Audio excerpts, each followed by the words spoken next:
Haleluya. Puji Tuhan. Salam sejahtera di dalam kasih Tuhan Yesus Kristus. Kami hadir kembali dengan sukacita karena Tuhan Yesus baik dan Tuhan yang mengasihi semua manusia dan yang merindukan supaya setiap orang diselamatkan. Doa kami buat Anda semua supaya kebaikan Tuhan bisa menyentuh hidupmu dan keselamatan itu adalah hal yang penting. Lebih penting dari rumah mewah, karena rumah mewah hanya sementara, sebentar juga kita tinggalkan, karena kita hidup di dalam dunia ini hanya sementara. Yang menjadi persoalannya, manusia akan mati. Nah, kalau manusia tidak berjumpa dengan Tuhan yang benar, artinya manusia akan mati binasa. Seperti yang ditulis di dalam Injil, Yohanes 3 ayat 16. Karena begitu besar kasih Allah akan dunia ini, sehingga ia mengaruniakan anaknya yang tunggal, supaya setiap orang yang percaya kepadanya tidak binasa. Artinya orang yang tidak percaya kepada Tuhan Yesus Kristus akan diterkam setan pada saat dia mati. Oleh sebab itu, kami berdoa, kiranya kemurahan Tuhan bisa menyentuh, asalkan Anda terbuka dan buka hati, maka saya percaya kebaikan Tuhan akan masuk di dalam hidupmu. Lebih penting daripada rumah mewah, ya rumah mewah hanya sementara. Kalau kita sudah meninggalkan dunia ini alias dead, alias koid, alias mati, maka rumah mewah pun, rumah kayak istana pun akan segera berganti kepemilikan. Walaupun Anda tidak setuju, walaupun Anda mau protes, itu tidak bisa. Karena hak hidupmu di dalam dunia ini sudah diambil. Siapa yang mengambil hak hidupmu? Setan. Setan tidak ingin manusia hidup. Ya, setan di dalam Yohanes 8 ayat 44 dikatakan bahwa ia adalah pembunuh manusia sejak semula. Nah, ini banyak orang tidak mengerti.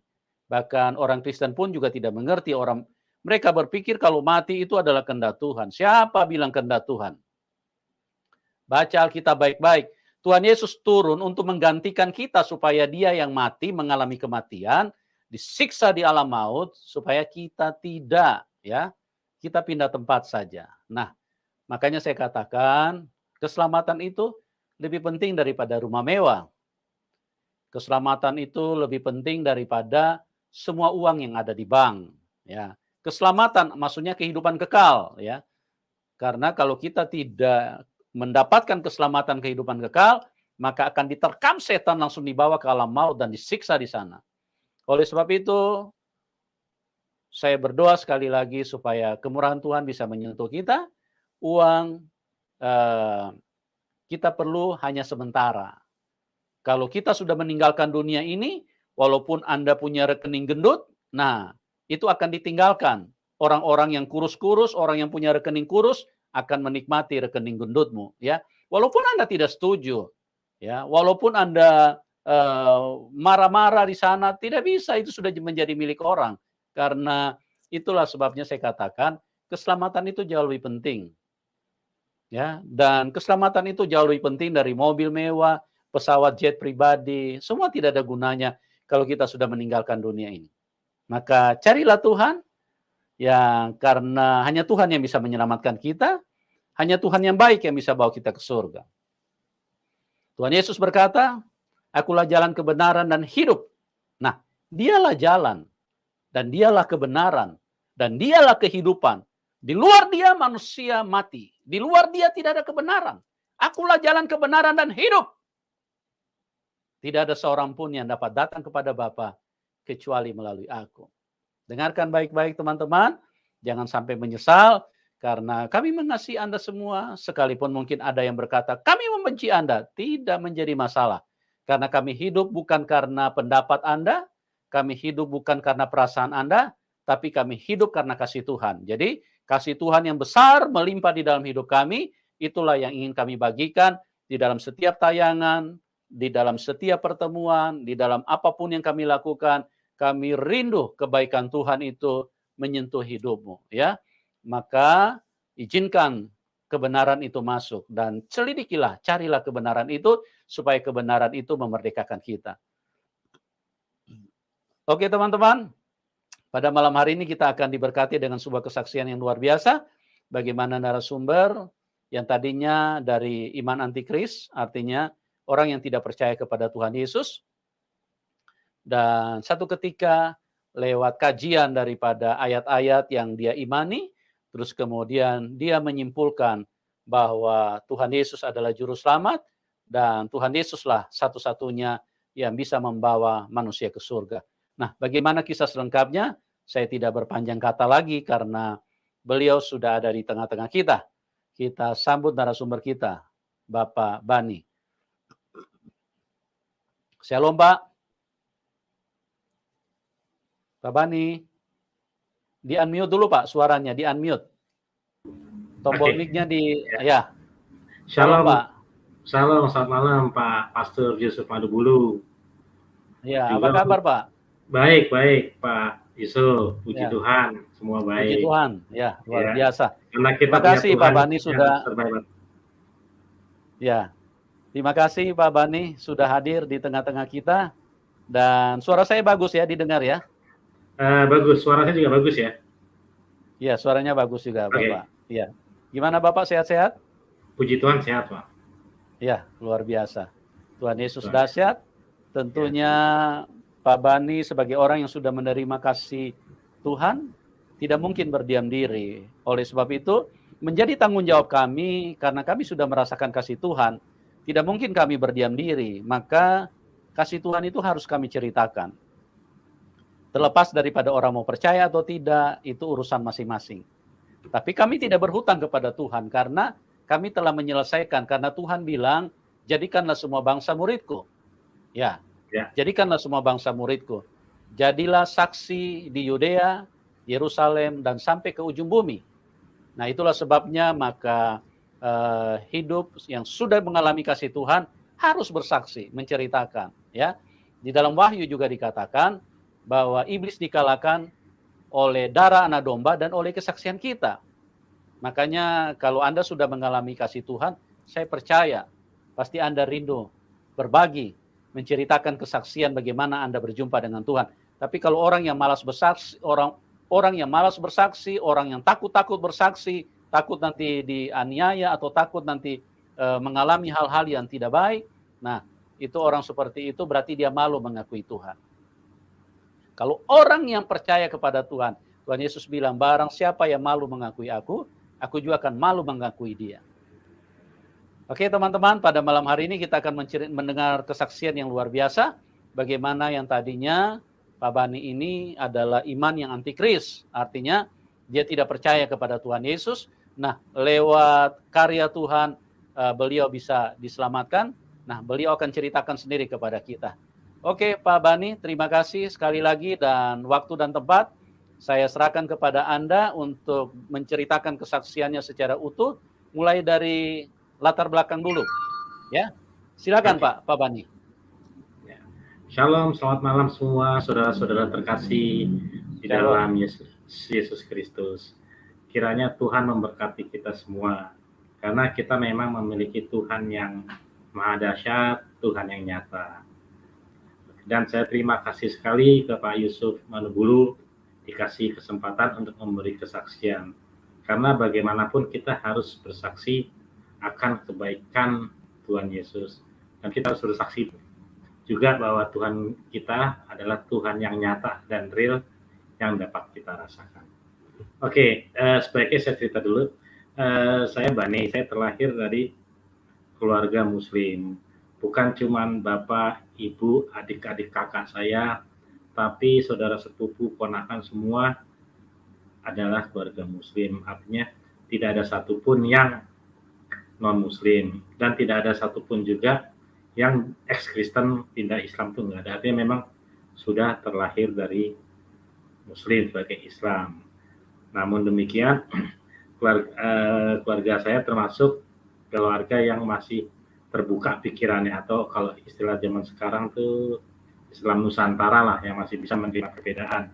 Namun demikian memang walaupun berbeda, menerima perbedaan dalam arti kita tidak memusuhi, tapi kita juga tetap tidak akan bisa kalau misalkan ada keluarga, saudara ataupun yang masuk Kristen. Itu seperti halnya umat Muslim lainnya, bahwa kita merasa bahwa Islam itu adalah agama penyempurna dari sebelum-sebelumnya. Ibarat kata misalkan ada satu undang-undang, kalau ada undang-undang yang baru, kenapa mesti pakai yang lama? Itu pemikiran saya dahulu. Artinya kalau sudah ada kitab yang diturunkan terakhir, Al-Quran, kenapa harus kembali ke yang sebelumnya? Itu pemikiran saya yang dulu. Oke, terus kemudian saya juga melaksanakan juga sholat Jumat, itu saya rajin, puasa Ramadan itu pasti. Cuman kalau sholat 5 waktu, terus terang aja, ya namanya saya juga terlalu munafik ya, artinya masih belum belentong lah kalau sholat 5 waktu. Seperti itu. Cuman untuk pengajian saya masih ikut, dan waktu kecil juga saya pernah diikutin datang guru ngaji gitu untuk belajar ngaji, cuman ya nggak lama seperti itu. Terus kemudian saya juga terus terang pada saat itu lebih suka bermain dengan teman-teman Muslim daripada yang Kristen. Walaupun saya tidak membenci sih, tidak, cuman ya tetap ada rasa memilih, itu ada seperti itu.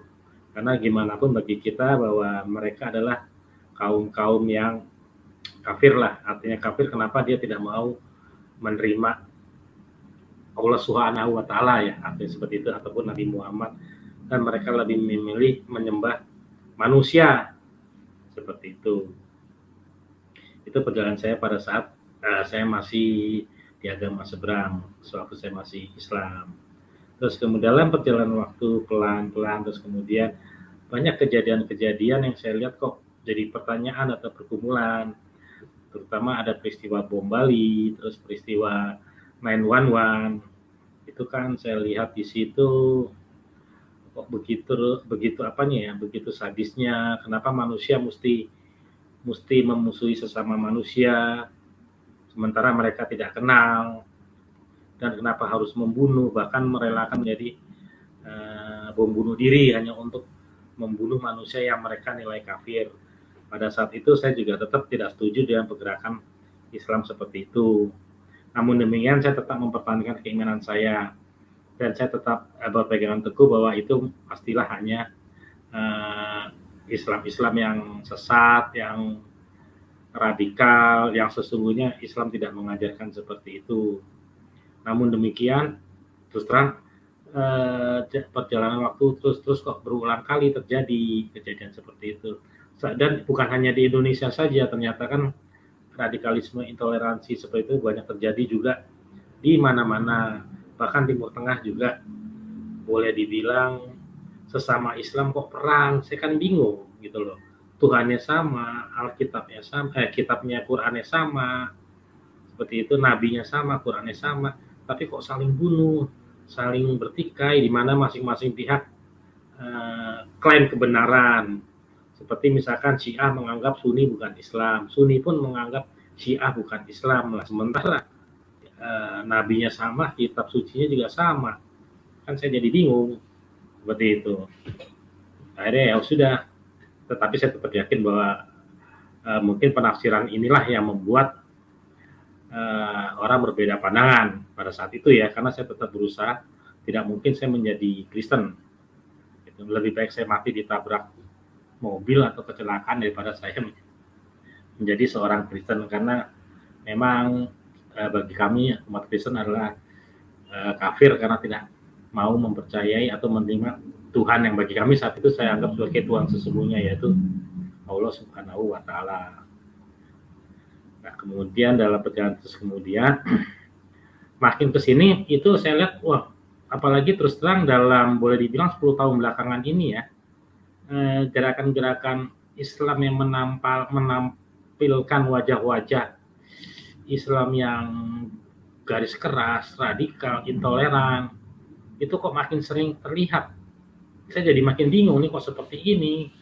Kalau dia bilang salah penafsiran, salah tafsir atau oknum, kenapa kalau oknum kan cuma 1, 2, 3, 4, 5 orang, tapi ini kok bisa secara terus menerus, dan bukan 1, 2, 3, 4 orang, ternyata ada sekelompok-kelompok orang seperti itu.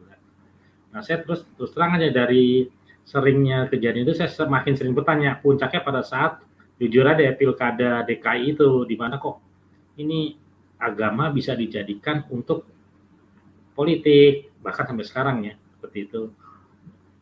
Dan terus terang aja gerakan alumni 212 itu bagi mungkin ada viewer yang nonton di sini perlu diketahui bahwa gerakan mereka itu 100% tidak akan membuat Islam bertambah, tapi justru 100% gerakan radikal dan intoleran itu malah menjadi para muslim yang masih mau mencari kebenaran atau berpikir akan bertanya dan mencari tahu agama ini seperti apa sesungguhnya. Dan itu terjadi yang pada saya. Jadi untuk para pendukung radikalisme, khalifah, kalian jangan berpikir bahwa gerakan kalian itu akan membuat orang menjadi Islam. Salah. Justru banyak orang akan berpikir ini agama seperti apa, akan jadi banyak bertanya gitu, mencari tahu. Demikian juga dengan saya terus terang saya ingin mencari tahu kebenaran yang sesungguhnya karena kejadian-kejadian tersebut, karena Tuhan tuh nggak mungkin lah menciptakan manusia di mana setiap manusia saling membunuh. Ibarat kata misalkan kita sebagai bapak ya, kita punya anak kandung A, B, C. Apakah mungkin kita menanamkan pemahaman yang berbeda kepada anak kita A, B, C, sehingga A, B, C itu saling berkelahi, saling membunuh? Kan nggak mungkin.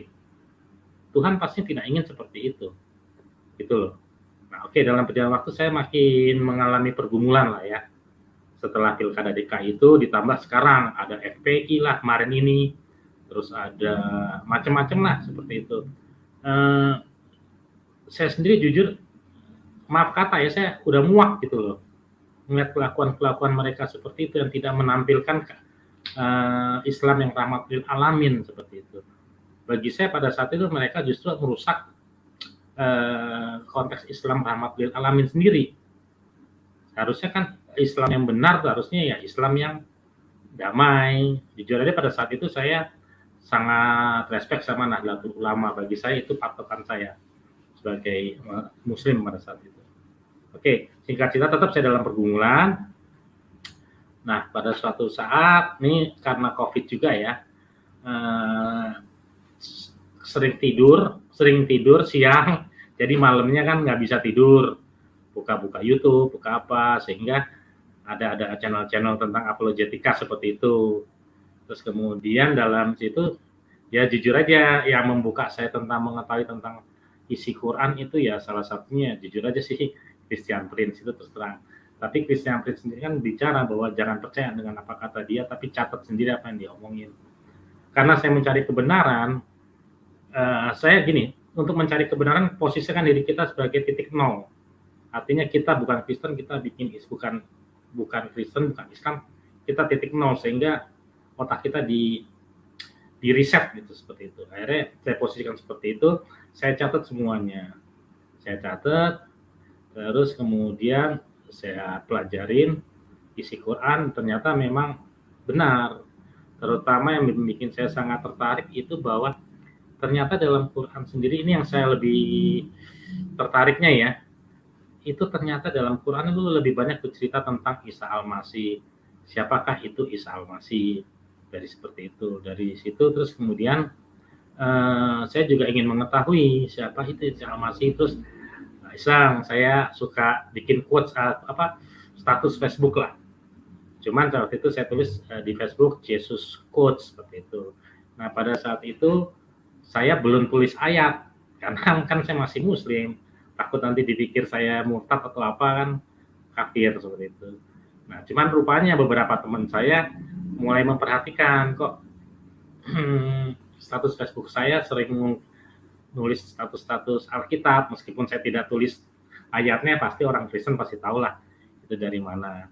Sehingga singkat cerita dikontaklah saya oleh 1-2 teman saya, kebetulan salah satunya juga dia murtadin juga, dan dia kontak saya, dia banyak kasih bimbingan saya. Cuman sayangnya teman saya, sahabat saya itu namanya Daniel Tirtayasa, itu baru meninggal Desember kemarin. Dan juga Nindi Ellis yang baru meninggal kemarin ini Januari. Ya, itu juga mereka berdua banyak memberi bimbingan saya. Termasuk juga salah satu artis penyanyi senior kita yaitu Grace Simon. Kan Grace Simon sekarang sering melakukan pelayanan di Bali.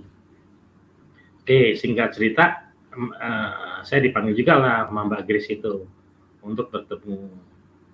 Oke, saya bertemu. Nah, pada saat saya bertemu dengan Mbak Grace, dia juga agak ragu tadinya mau ngasih apa ke saya gitu ya, karena dia juga bener nggak nih si Bani sebenarnya udah Kristen atau enggak. Tapi saya bilang enggak, saya masih Islam. Cuman saya memang terus terang ada rasa di dalam hati saya, nggak tahu itu rasa apa ya, kayak ingin mengetahui apa sih sebenarnya isi Alkitab itu, apa sih isi Injil itu.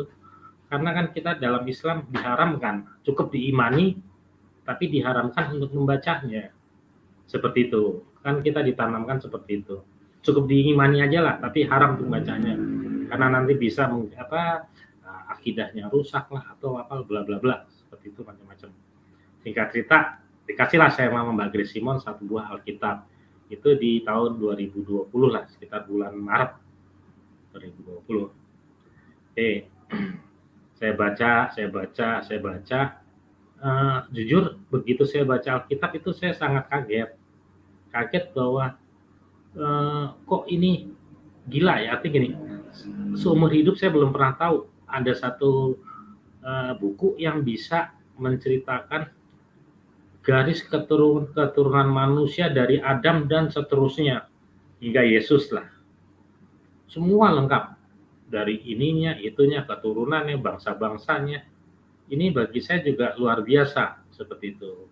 Juga gimana pada saat itu di salah satu surat Ayub juga dijelaskan bahwa ternyata situ sudah dijelaskan bahwa bumi itu ada air terselubung oleh awan. Terus kemudian juga ada garis di atas laut yang membedakan siang dan malam. Bukankah itu garis khatulistiwa atau garis ekuator lah, yang kalau kita naik pesawat di atas laut, kalau malam hari kita bisa melihat tuh, sebelah kiri terang, sebelah kanan gelap kalau kita melakukan perjalanan malam pesawat dengan jarak jauh.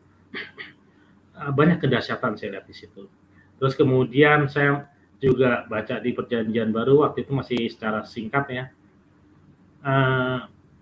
Saya bingung, ini kalau begini nih, Yesus atau Nabi Isa Al-Masih atau Nabi Isa lah ya, bukan sekedar nabi seperti itu. Karena apa yang dilakukan itu adalah keilahian dia seperti itu. Keilahian, sifat-sifat ketuhanan dia, mujizat-mujizatnya Tuhan itu ada pada Yesus itu sendiri seperti itu. Namun demikian terus terang saya tetap aja masih agak ragu. Waduh, saya harus tetap Islam atau Kristen nih. Gitu. Oke, saya minta petunjuk kepada Tuhan. Saya dalam hati bilang, Tuhan tolong tunjukkan kemana saya harus ikuti, Al-Quran atau Alkitab. Saya taruh Al-Quran, saya taruh Alkitab. Saya minta, pokoknya saya tidak akan pindah agama kalau tidak ada petunjuk. Gitu. Pastilah, karena kan saya minta petunjuk langsung dari Tuhan, dan bila memang itu Tuhan yang hidup, pasti dia akan berikan petunjuk. Kecuali kalau itu Tuhan imajinasi ya, pasti dia akan kasih petunjuk. Kemudian satu malam tidak dikasih petunjuk, baik di Alkitab ataupun di Al-Quran. Malam kedua tidak juga dikasih petunjuk. Malam ketiga belum juga kasih petunjuk. Ya udahlah, sambil menunggu kapan Tuhan kasih petunjuk, saya tetap baca Alkitab. Saya mulai dari perjanjian, saya coba Perjanjian Baru dulu deh, daripada ngacak-ngacak kan nanti nggak ngerti jadinya. Oke, saya baca Perjanjian Baru, tibalah saya di Matius 17. Itu judulnya sebenarnya apa ya? Halaman 27. Itu Yesus dimuliakan di atas gunung. Matius 17 pas halaman 27. Oke, saya baca, saya mau pindah halaman berikutnya.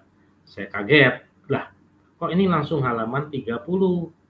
Tapi waktu itu saya pikir, biasalah namanya buku baru, pasti 2829-nya nempel, melengket lah ya.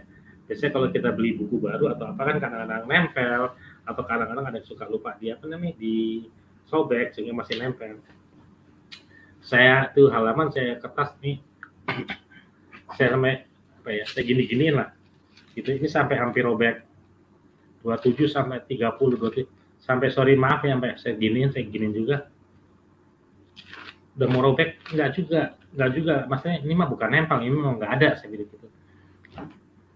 Saya WA Mbak Grace, ini maaf Mbak Grace, ini kok Alkitabnya halaman 28, 29 ini enggak ada. Lompat langsung ke 30. Mbak Grace bilang, masa sih? Iya Mbak, mungkin aja nih cacat produksi, karena dari 10.000 produk biasanya cacat produksi 1% pasti ada kan. Gitu. Saya pikir itu cacat produksi ya, nanti saya gantikan lah. Nggak selang lama saya tutup komunikasi by WA. Udah, saya baca aja lah halaman 28, 29 nanti aja kalau udah diganti. Udah dikasih yang baru. Tapi yang terjadi kemudian, begitu saya halaman 27, saya balik, ini langsung halaman 28 loh. Terus ini 29, ini 30. Jujur di situ saya kaget, sangat kaget. Tadi saya pikir kalau lengket ya nggak mungkin lah, orang udah berkali-kali saya gitu-gitu sampai mau robek, itu kalau saya terusin pasti robek. Kalau nempel ya tadi seperti itu kok, buktinya berikutnya setelah saya itu saya balikin gini langsung ada tuh 28, 29. Dari situlah saya berkesimpulan inilah petunjuk yang diberikan. Walaupun memang terus terang saya tidak dijumpai oleh Tuhan Yesus secara fisikali, secara visual, tapi saya ditemui oleh Yesus secara rohani. Artinya itu, disitulah Tuhan Yesus memberikan saya petunjuk, ini loh yang harus saya ikuti. Nah, ya udah, karena sudah dapat petunjuk itu, saya yakinkan bahwa saya akan ikut Tuhan Yesus seperti itu. Karena kalau kita baca Alkitab, apa sih yang tidak bisa dia lakukan? Pertama, ini dia bisa, ini dia bisa, ini dia bisa. Jujur aja, saya belum tahu nih ayat. Saya sempat berpikir, satu nih, dia bisa nih. Kalau dia bisa, gue yakin dia pasti Tuhan. Berjalan di atas air. Saya jujur nggak tahu, ternyata begitu saya baca Alkitab, itu ada kan pada saat murid-murid Yesus disuruh pergi naik Galilea, di Danau Galilea, Yesus kan nyusulnya malam. Di tengah malam dia terus murid-murid ketakutan, dikira itu hantu. Padahal itu kan Tuhan Yesus sendiri yang berjalan di atas air. Dalam hati pada saat itu saya langsung, wah ini gila nih, ini udah pasti bukan manusia. Mana ada manusia bisa jalan di atas air, kecuali superhero khayalan karya Marvel lah itu. Aquaman juga ada seperti itu. Tapi ini kan real, artinya real, ada bukti sejarah, ada catatan sejarah seperti itu. Segala sesuatu yang bisa dibuktikan dengan kesaksian, catatan sejarah, bukti sejarah, itu baru kebenaran. Kalau tidak bisa dibuktikan itu hanya sekedar klaim seperti itu. Setelah baca itu ternyata bahwa Yesus bisa juga jalan di atas air, dan kemudian bagaimana dia terangkat ke sorga yang disaksikan oleh para murid-muridnya. Ya udahlah, ini sih bukan sekedar nabi lah, ini pasti Tuhan, dialah Tuhan Yesus, dialah yang terkemuka di dunia dan di akhirat, seperti kata salah satu ayat dalam Al-Quran. Karena tidak ada yang terkemuka di dunia, mungkin ada ya beberapa orang, tapi kalau terkemuka di akhirat nggak mungkin ada lebih dari satu. Itu artinya kita menyekutukan Tuhan kita sendiri. Jadi ya inilah benar-benar Tuhan yang sesungguhnya. Dialah yang terkemuka di dunia dan ya, di akhirat. Dan ternyata sifat-sifat keilahian Tuhan Yesus itu ada dalam Alkitab, yang sebagai Muslim kita tidak pernah ketahui, karena kita memang diharamkan untuk membaca Alkitab. Namun demikian, bila kita baca Alkitab dan kita memposisikan diri kita, anggaplah kita ingin mencari kebenaran. Karena gimana pun kalau kita udah yakin itu satu kebenaran, mau baca apapun juga nggak akan pengaruh gitu.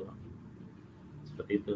Ya, saya yakin. Terus singkat cerita, dalam waktu kemudian tibalah saya diketemukan dengan Pak Saifuddin Ibrahim.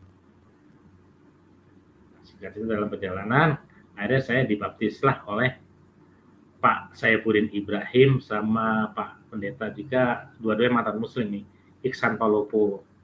Itu di sekitar bulan Juni 2020. Nah, ini ada yang saya rasakan, gimana ya? Ada satu mujizat yang saya rasakan pada saat dibaptis. Benar, itu satu mujizat yang bisa saya rasakan. Artinya gini, begitu saya ditenggelamkan, begitu mata saya keluar dari air dan saya lihat ke langit, itu seperti cahaya gimana ya? Pokoknya beda lah. Pokoknya bukan susah lah. Kalau kita tidak mengalami sendiri susah diceritakan, tapi seakan ada apa ya? Cerahan cahaya gitu loh, menerangi wajah saya pada saat saya ditenggelamkan, terus kemudian diangkat, dibaptis. Di situ saya melihat seperti ada apa ya? Cahaya fokus terang banget ke wajah saya. Sangat di situ yang saya rasakan. Ya itu yang saya rasakan pada saat saya dibaptis. Saya pada saat itu juga langsung menangis, saya peluk Pak Saifuddin Ibrahim dan juga Pak Iksan Palopo. Karena gimana ya, saya merasa menangis karena Tuhan itu telah menyelamatkan saya gitu loh. Sehingga dengan baptisan itu saya merasa bahwa Tuhan telah membawa saya ke hidup yang baru. Tinggalkan jiwa saya yang lama, kedagingan lama itu saya tinggalkan, dan inilah Tuhan telah membawa saya ke jiwa yang baru, kejiwaan yang baru lah, dan tinggalkan kedagingan yang lama. Itu saya nangis pada saat saya dibaptis itu, nangis sesungguhnya sampai mulut gitulah, nangis karena nggak bisa nahan apa yang saya rasakan pada saat itu. Memang ada perasaan dahsyat lah seperti itu. Oke, terus kemudian setelah dibaptis itu, nah singkat memang sih terus terang dalam perjalanan saya memang sempat takut karena sebagai Muslim ada hadisnya bahwa pindah agama itu dibunuh, kasaran seperti itu. Adalah beberapa hadisnya, meskipun di situnya sih hadisnya sahih, tapi orang mungkin ada yang bilang itu doif atau apa. Ya enggak lah, itu ada hadis sahihnya dalam hadis itu. Nah saya juga takut ya, meskipun saya yakin kalau keluarga saya sih bukan tipe seperti itu. Cuman saya menjaga perasaan keluarga, sehingga dalam perjalanan waktu, ya puji Tuhan kalau dari sisi keluarga saya sih, yang keluarga kandung ya, itu nggak masalah, karena bagi mereka saya udah dewasa, tanggung jawab kepada saya. Cuman ya dia bilang merasa kecewa aja gitu loh. Ya saya sih hanya diem aja untuk sementara waktu, karena saya pikir yang penting kita saling menghargai lah gitu. Nah cuman memang terus terang, kalau kehilangan teman tuh iya itu betul, kehilangan teman artinya bukan teman memusuhi, tapi teman yang tadi teman main, teman jalan. Begitu dia tahu saya sudah Islam, saya sudah Kristen, dia tidak memusuhi, tapi yang tadinya sering ngajak kemana-mana jadi menjaga jarak, menjauh gitu loh, seperti itu. Ada juga 1-2 saya bingung nih kok langsung unfriend Facebook saya gitu loh. Oh rupanya dia tidak senang saya pindah agama. Setelah saya tahu gitu loh, langsung saya unfriend. Saya di unfriend oleh mereka, beberapa teman saya. Tapi ya saya pikir biarlah, yang penting saya tidak kehilangan jalan keselamatan yang sudah saya temukan. Jangan sampai kehilangan Tuhan Yesus, karena sudah pasti dialah juru selamat dan hidup manusia. Walaupun banyak orang bilang kenapa manusia kok disembah, ya saya ketawa saja, karena mungkin mereka tidak mengerti konsep Trinitas. Sekarang konsep Trinitas kan konsepnya ibarat seperti matahari, sinar, dan panas. Kalau sinarnya ke bumi itu bisa berubah manusia, seandainya nih, terus kita tanya kepada sinar itu, apakah engkau dan matahari jadi satu atau kau beda? Pasti sinar itu akan menjawab, saya dan matahari adalah satu. Analogi seperti itulah. Tapi itu dalam hati saya, memang kalian tidak akan mengerti karena kalian tidak pernah mempelajari Alkitab. Jadi hanya mengira bahwa kenapa orang Kristen menyembah manusia yang saya juga berpikiran seperti itu. Tapi setelah saya baca Alkitab itu dibukakanlah pikiran saya sehingga saya mengerti siapakah Yesus itu yang sesungguhnya. Tadi sampai di kayak beberapa teman memang itu jaga jarak itu benar sampai sekarang. Tapi bagi saya nggak apa-apa. Dalam perjalanan itu terus kemudian memang ada beberapa lah hal-hal luar biasa yang saya rasakan setelah saya terima Tuhan Yesus. Artinya gini, antara lain, saya sekarang udah penuh damai, rasa sukacita, dan saya lebih bisa lah by proses mengendalikan emosi. Itu pasti. Yang tadinya saya suka nggak sabaran, suka marah-marah, itu lambat laun by proses demi proses sekarang sudah diubah sesuai menjadi kehendaknya. Karena dalam kekristenan kita diajarkan bahwa kasihilah musuhmu seperti itu kan. Dan berdoalah bagi mereka yang mempersekusi kamu, yang membenci kamu. Memang tidak mudah, tapi dengan bimbingan Roh Kudus itu pasti kita bisa kok diubahkan menjadi kehendaknya. Dan itu yang saya alami sekarang. Dan saya juga kalau nulis status Facebook juga sekarang udah berubah total lah. Saya lebih suka memposting ayat-ayat Alkitab sekarang ini ketimbang memaki-maki atau mengkritiki orang yang tidak kita sukai dalam politik. Meskipun memang kita tidak mensukai orang tersebut, tapi sekarang saya sudah tidak pernah lagi memaki-maki di Facebook gitu. Saya pikir ya itu yang nggak tahu kenapa, cuman memang ada dorongan, ada yang berkata dalam hati bahwa nggak perlulah kamu seperti itu. Yang penting beritakan Injil di mana kamu bisa. Saat ini yang saya bisa lakukan memberitakan Injil ya hanya kalau nggak di WA grup ya hanya di Facebook aja, di status. Memang sering tuh seperti itu. Sampai jujur aja Facebook saya itu dimatiin oleh orang atau kenapa, mungkin karena saya terlalu sering nulis status. Tadinya kan saya Islam nggak pernah menulis satu ayat pun atau apa tentang agama, enggak. Saya begitu saya sudah terima Yesus, ada keinginan di dalam hati gitu, mendorong untuk terus menulis status di Facebook dengan ayat Alkitab, sehingga saya juga nggak tahu kenapa Facebook saya tiba-tiba dimatiin, nggak bisa saya akses, harus saya buka akun baru, dan ya itulah sampai sekarang juga saya tetap lakukan itu. Terus kemudian memang, nah ini ada kejadian aneh juga pada saya, beberapa mujizat-mujizat Tuhan Yesus itu amat sangat saya rasakan. Itu benar loh, itu nyata. Yang anehnya gini, ada ini sih yang ya boleh dibilang bercanda atau enggak, TV saya rusak, saya nggak punya uang. Aduh Tuhan, jangan sekarang dong, kalau mau rusak nanti aja, gue lagi nggak punya duit nih. Puji Tuhan, nggak tahu kenapa tiba-tiba, lah kok ini garis-garisnya hilang, normal semua, seperti itu. Sampai ada kakak rohani bilang, wah Tuhan Yesus ya di montir elektronik, katanya seperti bercanda seperti itu. Tapi itu realitas seperti itu real, itu hanya salah satunya. Terus kemudian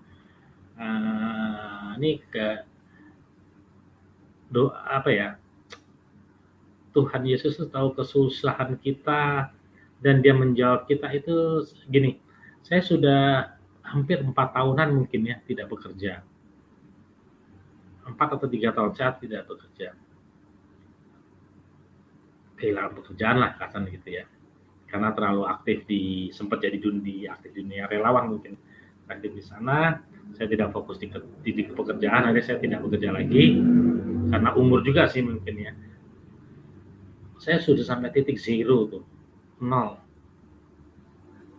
Saya mencoba usaha sana sini nggak berjalan, tidak berjalan. Sampai saya bingung, Tuhan saya tidak punya kerjaan, saya tidak punya uang, masa saya hidup hanya dikasih transferan dari adik saya, adik kakak, kan malu, udah tua, jadi beban seperti itu. Saya nggak punya uang, terserahlah Tuhan, kalau ada jalan berikan saya jalan. Nah kemudian ada tiba-tiba saya buka website namanya LinkedIn itu, terus kemudian saya lihat status salah seorang teman bekas kantor saya dulu.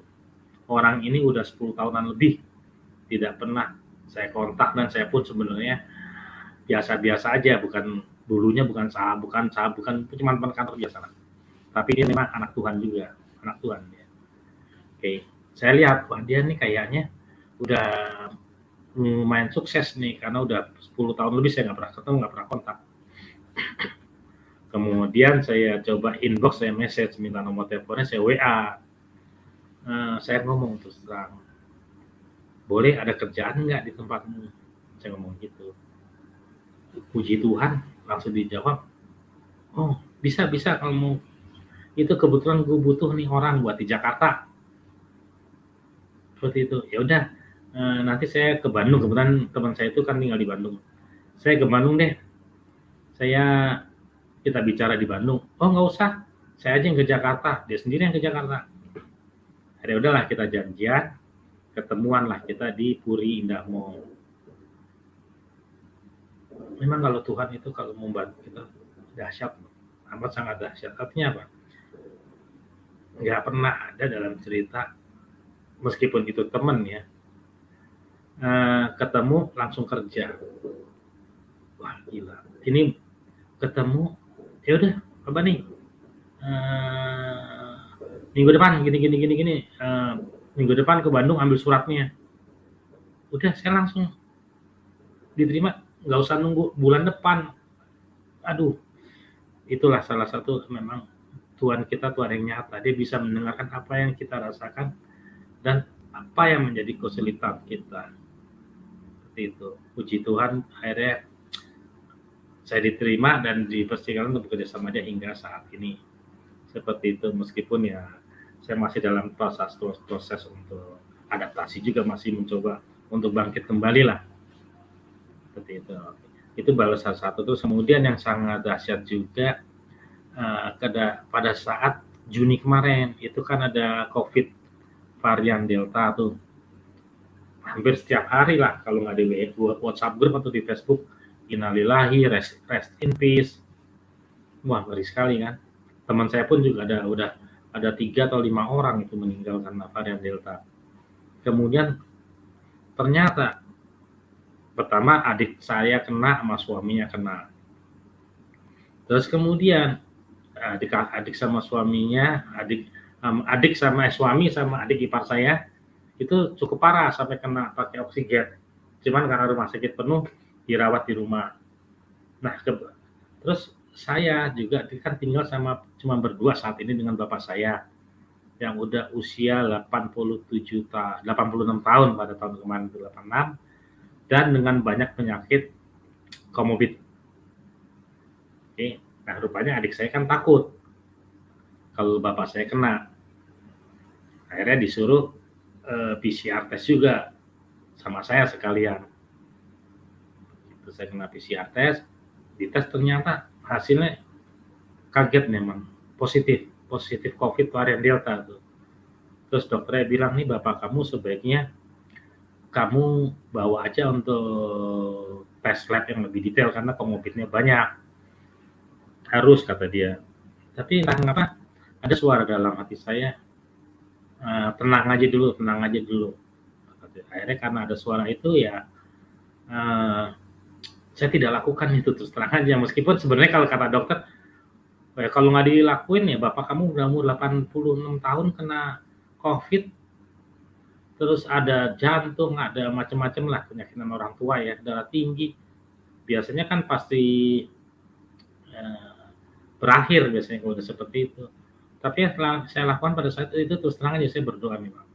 Saya minta Tuhan agar tutup bungkus saya dengan darah-Mu yang kudus, dan juga Tuhan melindungi bapak saya, adik saya, dan adik ipar saya Tuhan dari serangan COVID-19 virus Delta ini. Karena saya percayakan penuh semuanya kepadamu, karena hanya Engkaulah Tuhan sebagai dokter yang sesungguhnya, di mana manusia tidak mampu berbuat untuk menyembuhkan dan berlindung, namun Tuhan pasti bisa.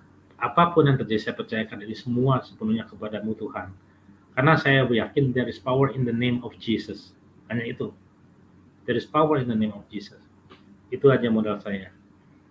Ya, menghadapi varian Delta itu. Terus kemudian, yang ajaibnya juga, entah kenapa, adik saya butuh oksigen, banyak tuh tabung. Dan di saat itu tabung oksigen kan sulit. Banyak yang jangankan beli, ngantri aja susah gitu loh. Tapi entah kenapa ada orang ngirimin saya tabung oksigen baru berisi dan lengkap. Oh, saya tidak kenal sama orang itu. Asli saya tidak kenal. Orang itu ngirim semua free. Saya pikir bayar. Mungkin ya saya nggak tahu ya orang itu siapa. Yang pasti mungkin aja dia kenalan dari teman saya yang tahu bahwa saya dan keluarga kena COVID. Saya nggak ngerti. Pokoknya saya nggak kenal yang asli. Sampai saya juga puji Tuhan, Tuhan Yesus baik sekali. Di saat orang kesulitan itu saya dikasih tabung oksigen gratis baru, lengkap dengan isi dan regulatornya, dan itu langsung saya kasih ke adik saya karena memang lagi butuh. Terus juga kemudian ada yang ngirimin obat-obat juga, suplemen. Saya juga nggak kenal sama orang tersebut. Itu saya nggak cerita bohong, karena di dalam kekristenan kita tidak boleh bercerita bohong, karena tanggung jawab kita sudah langsung terhadap Tuhan yang ada di dalam diri kita sendiri. Dan makanya apa yang saya katakan dan saya kasih kesaksiannya tidak ada satupun yang bohong. Akhirnya ya sudah, dan puji Tuhan juga setelah 5 hari, tadinya saya pikir kalau bapak saya ada sedikit perubahan mulai turun, saya akan bawa ke rumah sakit ke cek lab, tapi ternyata enggak, masih biasa aja. Saya sendiri bingung, umur 86 tahun kenapa varian Delta kok biasa aja, nggak merasa. Tapi ada saya tidak bingung bahwa ternyata kuasa Tuhan bekerja seperti itu.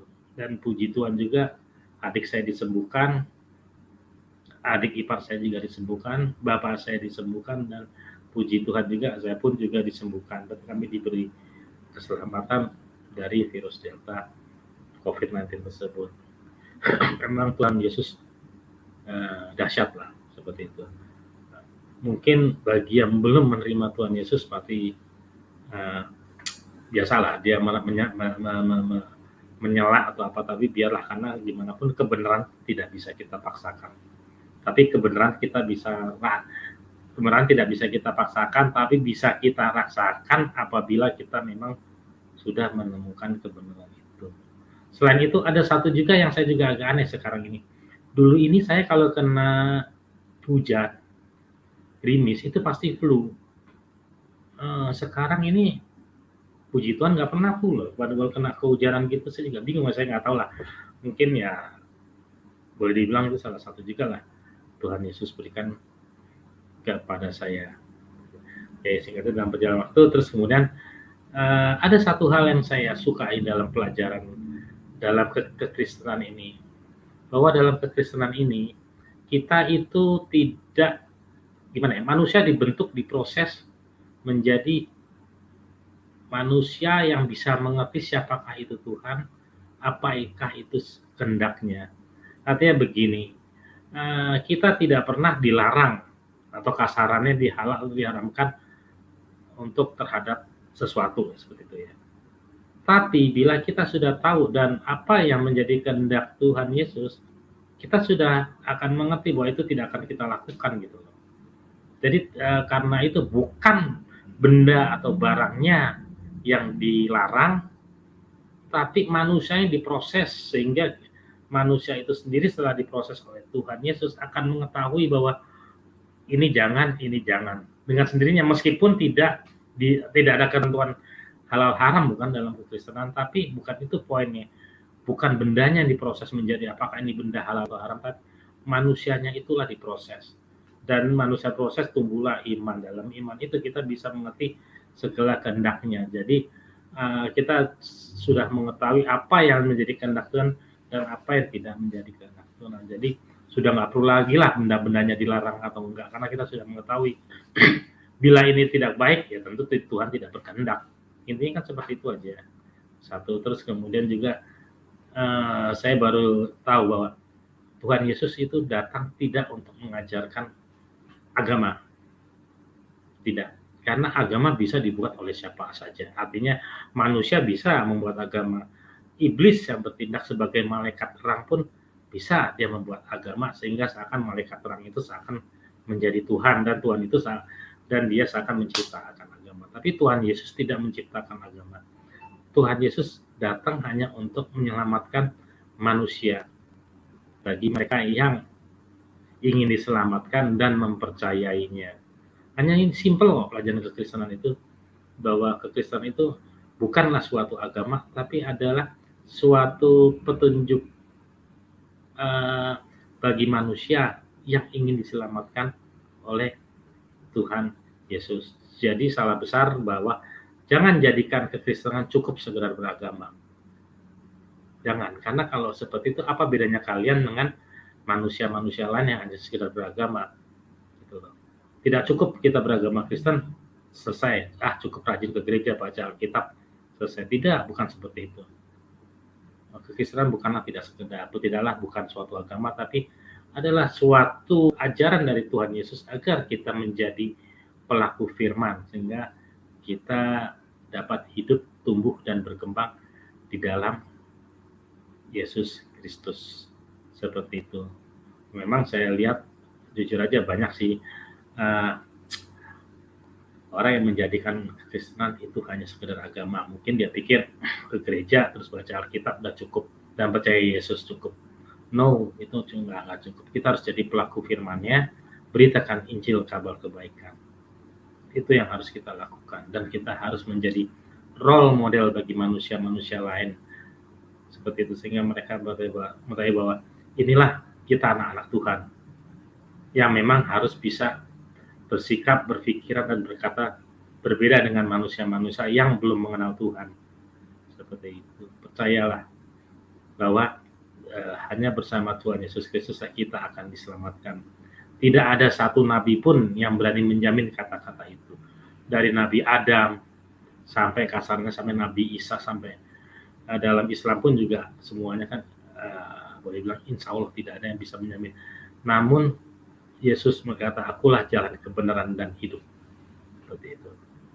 Dari situ janganlah sampai kita melepaskan ataupun meninggalkan jalan kebenaran yang sudah diberikan oleh Tuhan kita Yesus Kristus, karena dialah juru selamat kehidupan kita.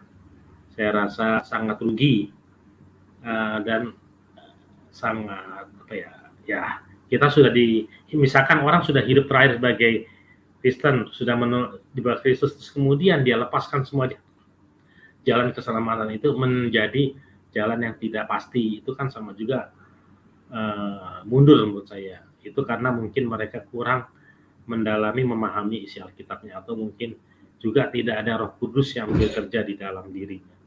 Seperti itu. Jadi pesan saya kepada semuanya, ya kita harus tetap bertekun hidup bersama Yesus Kristus. Kita akan bisa rasakan bahwa Dia adalah Tuhan yang nyata, Dia Tuhan sungguh yang luar biasa. Mujizatnya pasti kita rasakan, dan jangan pernah ragu bahwa mujizatnya tidak akan nyata. Percaya itu pasti nyata. Satu kata-kata yang saya suka dan sandal saya, yaitu yang membuat saya tidak pernah takut, bahwa saya sangat yakin there is power in the name of Jesus. Itu yang membuat saya sekarang sangat yakin, dan tidak ada keraguan sedikit pun bagi saya untuk hal itu. Seperti juga Filipi 1:21, karena bagiku hidup adalah Kristus dan mati adalah keuntungan. Itu yang harus saya jalankan saat ini. Saya rasa sekian dulu kesaksian saya. Oh ya, dan bagi yang masih kurang percaya, ya memang kita tidak bisa memaksakan kebenaran. Biarlah mereka mencari kebenaran bila ingin menemukan kebenaran. Mereka memaki-maki, mereka menyela-nyela, ya biarlah. Toh ini masih di dunia. Kebenaran itu baru akan kita temukan nanti pada saat kita sudah mati. Dan pada saat kita mati, kita sudah tidak bisa berbuat apa-apa lagi. Kecuali kita sudah hidup dalam kepastian bersama Yesus Kristus, Juru Selamat kehidupan kita semua. Terima kasih semuanya, kiranya Tuhan Yesus memberkati kita semua. Amin. Haleluya. Ya, luar biasa sekali. Tuhan Yesus adalah Tuhan yang menyatakan diri kepada manusia. Dan memang itu adalah mutlak. Kalau kita mau mengenal Tuhan yang benar, dia harus bisa menyatakan diri. Karena bagaimana kita paham firman-Nya, misalnya dikatakan bahwa Tuhan Maha Pengasih, Tuhan itu adalah kasih. Ya tentu dia harus menyatakan diri. Kita harus merasakan langsung kasih-Nya. Karena kalau kita hanya mempercayai buku, maka sulit untuk bisa dikatakan itu adalah kebenaran. Kita harus rasakan, misalnya saya katakan Pak Bani, narasumber kita pada malam hari ini adalah Pak Bani. Misalnya saya katakan Pak Bani itu pengasih, orangnya mengasihi. Nah, saya tidak pernah rasakan kasihnya, berarti saya berdusta dong mengatakan Pak Bani ini adalah orang yang pengasih, penyayang. Jadi kita harus alami teman-teman, ya.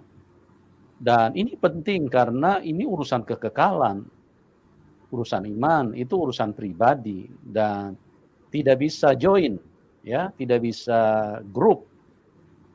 Artinya istri tidak bisa bareng-bareng dengan suami waktu mempertanggungjawabkan kehidupan yang telah dia jalani selama berapa tahun dia ada di dalam dunia. Jadi kitalah yang harus mempertanggungjawabkan masing-masing. Dan maka itu saya katakan penting sekali untuk kita mengalami Tuhan. Jadi misalnya saya katakan, oh yang saya minum ini air putih. Ya itu harus dialami dong. Sama seperti tadi saya bilang, dia maha baik. Nah, kalau cuma tulisan di buku, waduh saya terus terang, saya tidak akan pernah percaya kalau itu hanya tertulis di dalam buku. Saya tidak mengalaminya. Jadi firman ini benar-benar saya alami. Dia pengasih dan penyayang. Dan kata-katanya juga jelas sekali. Jikalau kamu ditampar pipi kanan, berikan pipi kirimu. Ini tidak bisa dibantah, ini adalah firman. Makanya itu satu benang merah dengan dikatakan dia maha pengasih. Ya, tapi kalau misalnya Tuhan saya tidak rasakan kasih-Nya, saya punya kesaksian sangat diragukan, ya. Terus yang kedua, kita mengatakan Tuhan itu maha kuasa. Nah, maha kuasa, kuasa apa yang kita rasakan? Ya tentu harus ada kuasa secara pribadi yang kita rasakan. Kalau cuma bilang, oh dia bikin matahari, ya semua juga biar orang ateis juga mengakui itu. Bahwa ada yang menciptakan itu dan dia yang maha besar. Tapi kalau kita katakan secara pribadi menjadi iman kita, maka harus kita alami kuasanya. Baru pernyataan kita bahwa dia maha kuasa itu mempunyai bukti otentik, mempunyai kebenaran. Dan kebenaran itu adalah urusan pribadi manusia dengan Tuhan. Jadi sekali lagi tidak bisa grup, tidak bisa bersamaan. Anak tidak bisa bersama-sama. Iman orang tua dihisapkan, diikut sertakan dengan anaknya, nggak bisa. Ya, kalau orang tuanya beriman kepada Tuhan Yesus dan dia percaya dengan sungguh-sungguh, berarti dia lakukan firman Tuhan. Tapi kalau anaknya tidak melakukan apa yang tertulis di dalam firman Tuhan, berarti dia tidak beriman kepada Tuhan Yesus, dia tidak beriman kepada firman-Nya. Begitu teman-teman, ya. Jadi mengenal Tuhan itu sangat simpel, sangat mudah. Dari pengajarannya kita bisa lihat. Berdoalah buat musuh-musuhmu.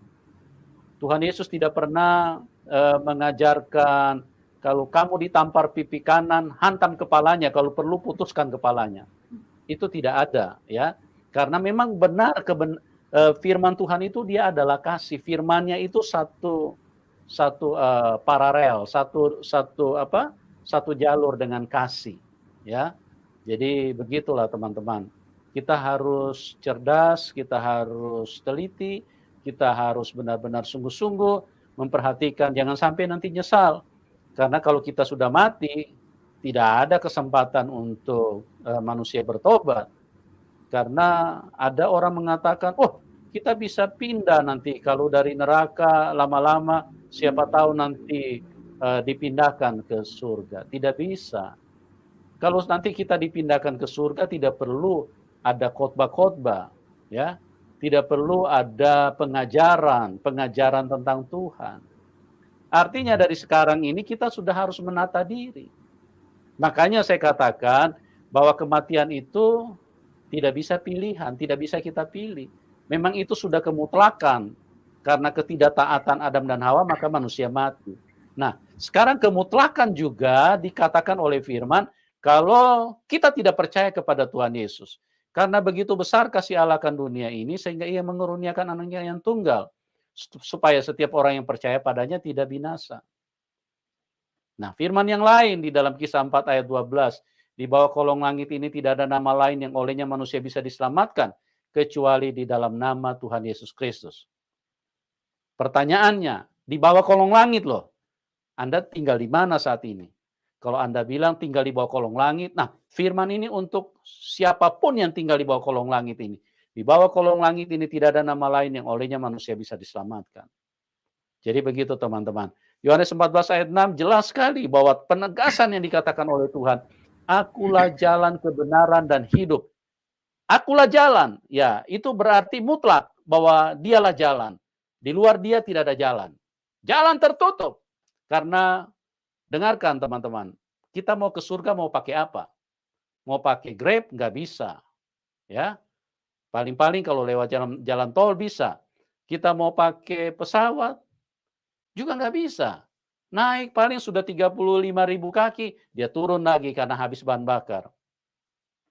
Kita mau pakai apa? Apalagi cuma pakai sarana transportasi laut, nggak bisa. Tidak ada yang bisa membawa kita ke surga. Tapi Tuhan Yesus membuktikan 2000 tahun yang lalu. Dia terangkat ke surga dan disaksikan oleh ribuan mata. Oleh ratusan mata pada waktu itu. Ya, dia terangkat naik ke surga. Dan dialah yang berkata, akulah jalan kebenaran dan hidup. Dia jalan, dia kebenaran, dan dia kehidupan. Ya, artinya di luar dia kematian. Di luar dia tidak ada kebenaran. Oleh sebab itu, mari kita bersama-sama pastikan hidup kita bahwa kita berjumpa dengan kebenaran, jangan sampai kita salah alamat karena kalau kita sudah mati tidak ada ampun. Kalau Anda hidup di luar Tuhan Yesus, maka firman Tuhan mengatakan, Injil mengatakan Anda akan binasa di dalam dosamu, ya. Tapi kalau Anda percaya kepada Tuhan Yesus, maka kita hanya pindah tempat. Karena Tuhan Yesus sudah bayar kematian itu. Dialah yang tanggung kematian itu. Oke, Pak Bani, terima kasih buat kesaksiannya. Mungkin di bagian akhir ini Bapak mungkin sedikit, ya singkat saja Pak.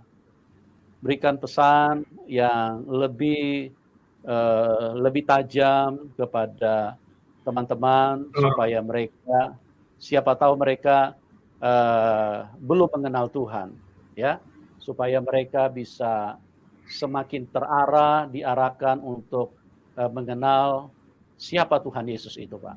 Singkat saja, Pak. Silakan, Pak. Sebenarnya singkat aja ya. Ya. Gini, singkatannya, janganlah kita menjadi pembaca firman, jadilah kita pelaku firman.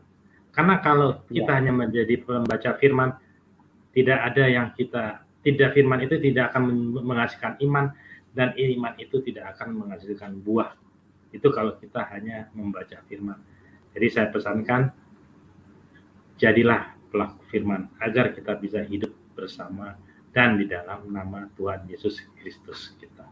Itu aja pesan saya, Pak. Buat terima semua. Kasih. Ya, terima kasih Pak Bani, kesaksian yang luar biasa, yang sudah memberkati kita semua, bagaimana Pak Bani mengalami Tuhan, berjumpa dengan Tuhan, dan itulah yang mengubahkan kehidupan beliau. Sekarang beliau punya kepastian bahwa satu kali kelak apabila beliau meninggalkan dunia ini, maka tersedia tempat, yaitu di dalam kerajaannya, karena Tuhan Yesus bilang, akulah jalan kebenaran dan hidup. Tidak ada seorang pun yang bisa datang kepada Bapa kecuali melalui aku. Ya, melalui Tuhan Yesus. Oke? Bagi Anda yang diberkati, boleh dukung Pak Bani. Nomor rekeningnya kami taruh di layar deskripsi. Dan juga bagi teman-teman, kami ucapkan terima kasih buat Anda semua yang sudah bergabung di dalam link ini. Kami mengasihi Anda semua, doa kami, kasih karunia Tuhan biarlah menyentuh setiap kita. Oke, semuanya terima kasih, Tuhan Yesus memberkati, dan salam kemenangan. Amin.